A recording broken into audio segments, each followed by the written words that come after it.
ഞാൻ പറഞ്ഞല്ലോ, മുഖ്യമന്ത്രി വളരെ കൃത്യമായിട്ട് നിലപാട് പ്രഖ്യാപിച്ചു.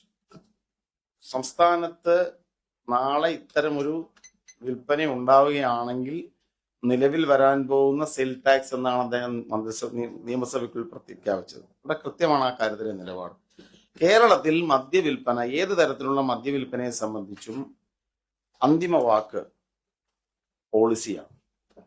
ആ പോളിസി വന്നതിന് ശേഷം മാത്രമേ അത്തരം വിൽപ്പനയൊക്കെ സംബന്ധിക്കുന്ന അന്തിമ തീരുമാനം ഉണ്ടാവുകയുള്ളൂ എന്ന് തന്നെയാണ് എനിക്ക് ലഭ്യമായിരിക്കുന്ന വിവരം. അതാണ് സർക്കാരിന്റെ നയമെന്നാണ് സംസ്ഥാന മുഖ്യമന്ത്രി കേരള നിയമസഭയിൽ പ്രഖ്യാപിച്ചത്.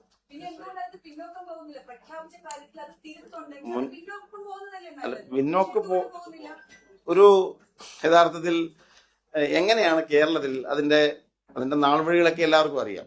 ഞാൻ പറയട്ടെ, സംസ്ഥാനത്ത് ലോ ആൽക്കഹോളിക് ബിവറേജസ് എന്ന് പറയുന്ന ആശയം തന്നെ, സങ്കല്പം തന്നെ കൊണ്ടുവന്നത് 2022 LDF ഗവൺമെന്റിന്റെ അബ്കാരി നയമാണ്.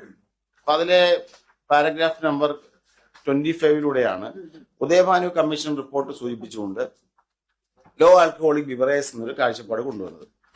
അന്ന് 2023 ഇറങ്ങിയ ഗവൺമെന്റ് ജിയോ പ്രകാരം low alcoholic beverages act Kerala Abkari റൂൾസിനെ അമെൻഡ് ചെയ്ത് സെക്ഷൻ 3A ഉൾപ്പെടുത്തി.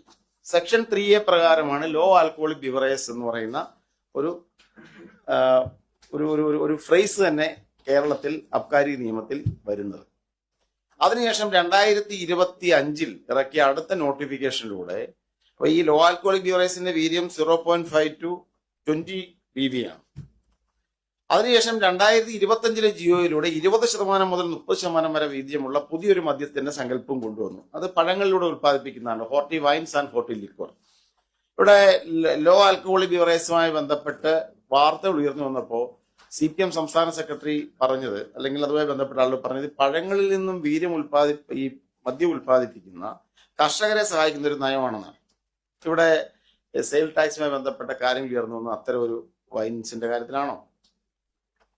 അത് 20 മുതൽ 30 ആണെങ്കിൽ ഇത് 0.5 മുതൽ 20 വരെയുള്ള ലോ ആൽക്കഹോളിക് ബിവറേജ് പുതിയ ഒരു ഇംഗ്ലാണ്. അത് കൊണ്ടുവന്നതിന് LDF ആണ്. അതുമായി ബന്ധപ്പെട്ട നയങ്ങൾ അവിടെ ഉണ്ടായിരുന്നു. ഈ ഗവൺമെന്റ് ഒരു ഫിനാൻഷ്യൽ സ്റ്റേറ്റ്മെന്റ് വന്നപ്പോൾ, ബജറ്റ് ഒരു ഫിനാൻഷ്യൽ സ്റ്റേറ്റ്മെന്റ് ആണല്ലോ, ആ ഫിനാൻഷ്യൽ സ്റ്റേറ്റ്മെന്റിൽ ധനാഗമ മാർഗങ്ങളെ കുറിച്ചുള്ള ഒരു പോർഷനിൽ സെയിൽ ടാക്സിൽ ഫിക്സ് ചെയ്തു. പക്ഷെ അത് സംബന്ധിച്ച് മുഖ്യമന്ത്രി പറഞ്ഞു അത് വിൽക്കാനുള്ളതല്ല. അത് സെയിൽ ടാക്സ് എന്ന് പറഞ്ഞാൽ നാളെ മദ്യനയം വന്ന് വിൽക്കുകയാണെങ്കിൽ ഉദ്ദേശിക്കുന്ന സ്ലാബ് ഇതാണ്. കാരണം LDFന്റെ സമയത്ത് അതിന്റെ ടാക്സ് 251% പുതിയ ഗവൺമെന്റ് വന്നപ്പോൾ അതിനെ നമ്മൾ കുറയ്ക്കാനായിട്ട് അല്ലെങ്കിൽ ഫിക്സ് ചെയ്യാൻ തീരുമാനിച്ചു. പക്ഷെ വിൽക്കാൻ തീരുമാനിച്ചിട്ടില്ല. വിൽക്കണമെന്നുണ്ടെങ്കിൽ ഇവിടെ ഞാൻ പറഞ്ഞുതരാം. വിൽക്കണമെങ്കിൽ സംസ്ഥാനത്ത് ഒരു മദ്യ ഉൽപ്പന്നം വിൽക്കണമെന്നുണ്ടെങ്കിൽ അതിന്റെ കസ്റ്റോഡിയൻ എന്നത് എക്സൈസ് കമ്മീഷണറാണ്. ഇവിടെ ഒരു നിയമമുണ്ട്, രജിസ്ട്രേഷൻ ഓഫ് ബ്രാൻഡ്സ്. കേരളത്തിൽ രജിസ്ട്രേഷൻ ഓഫ് ബ്രാൻഡ് റൂൾസ് പ്രകാരം വിൽക്കണമെന്ന് ആഗ്രഹിക്കുന്ന ഒരു കമ്പനി സംസ്ഥാന എക്സൈസ് കമ്മീഷണർക്ക് മുമ്പാകെ അപേക്ഷ നൽകി, ആ അപേക്ഷയിൽ പ്രകാരം എക്സൈസ് കമ്മീഷണർ ബ്രാൻഡ് രജിസ്റ്റർ ചെയ്തെങ്കിൽ മാത്രമേ ഇവിടെ എന്ത് നടക്കുകയുള്ളൂ? വിൽപ്പന നടക്കുകയുള്ളൂ. അതാണ് നിയമം. അങ്ങനെയല്ലേ? അല്ല, ഞാൻ പറയട്ടെ, നിയമം അതല്ലേ? അപ്പൊ വിൽപ്പന നടക്കണമെങ്കിൽ എന്ത് നടക്കണം? വിൽപ്പന നടക്കണമെങ്കിൽ എക്സൈസ് കമ്മീഷണർക്ക് മുമ്പാകെ വന്ന് ബ്രാൻഡ് രജിസ്റ്റർ ചെയ്യപ്പെട്ടെങ്കിലേ പറ്റുള്ളൂ. അതാണ് സംസ്ഥാന എക്സൈസ് വകുപ്പ് മന്ത്രി ഞാൻ പറഞ്ഞത്. സംസ്ഥാന എക്സൈസ് വകുപ്പിന്റെ നിലപാട് വ്യക്തമാണ്.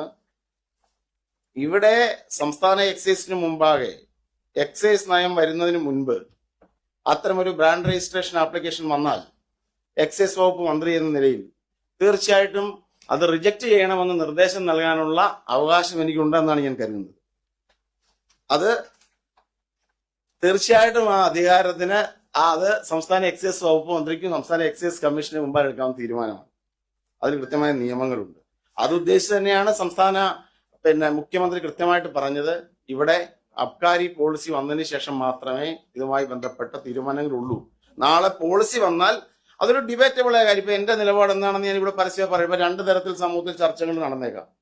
ഇത് കൊണ്ടുവരുന്നതാണെന്ന് പറയുന്നത് ഉദയഭാനു കമ്മീഷൻ റിപ്പോർട്ടിന്റെ അടിസ്ഥാനത്തിൽ ചിന്തിക്കുന്നവരുണ്ട്. അതല്ല, കൊണ്ടുവന്നു കഴിഞ്ഞാൽ അത് കൂടുതൽ പ്രോത്സാഹിപ്പിക്കുമെന്ന് ചിന്തിക്കുന്നവരുടെ നിലപാടുണ്ടാവും. ഇപ്പൊ എന്റെ വ്യക്തിപരമായ നിലപാട് എന്താണെന്നുള്ളത് അതൊരു പോളിസിയിൽ പരസ്യമായി പറയേണ്ട ഒന്നല്ല. അത് ഡിബേറ്റബിൾ ആയ കാര്യമാണ്. അതിന് എനിക്ക് എന്റെ നിലപാടുണ്ട്, വ്യക്തിപരമായ നിലപാടാണ്. പക്ഷെ ആ നിലപാടിനപ്പുറത്ത് UDF അത് ചർച്ചയിലൂടെ ഔദ്യോഗികമായ നയം തീരുമാനിക്കപ്പെടുമ്പോൾ മാത്രമേ ഈ പറയുന്നതിലെല്ലാം തന്നെ എന്തുള്ളൂ, പ്രസക്തിയുള്ളൂ. അതാണ് സംസ്ഥാന മുഖ്യമന്ത്രിയുടെ കൃത്യമായി വ്യക്തമാക്കിയത്. എൻ്റെ ആദ്യം മുതലുള്ള നിലപാടുകൾ, ഞാൻ പലപ്പോഴും പല കാര്യങ്ങൾ പറയുമ്പോൾ അതിൽ വളരെ കൃത്യമായ നിലപാട് ആ കാര്യത്തിലുണ്ട്. മദ്യനയം വന്നതിന് ശേഷം മാത്രമേ ഇത്തരം കാര്യത്തിൽ UDF ഒരു മുന്നണി അധികാരത്തിൽ വന്നു. ഇവിടെ ജനങ്ങൾക്ക് മുമ്പിൽ കൊടുത്ത വാഗ്ദാനങ്ങളുണ്ട്. അതിന്റെ അടിസ്ഥാനത്തിൽ കൂട്ടായ ചർച്ചയിലൂടെ ഒരു പോളിസി പ്രഖ്യാപിക്കപ്പെടും.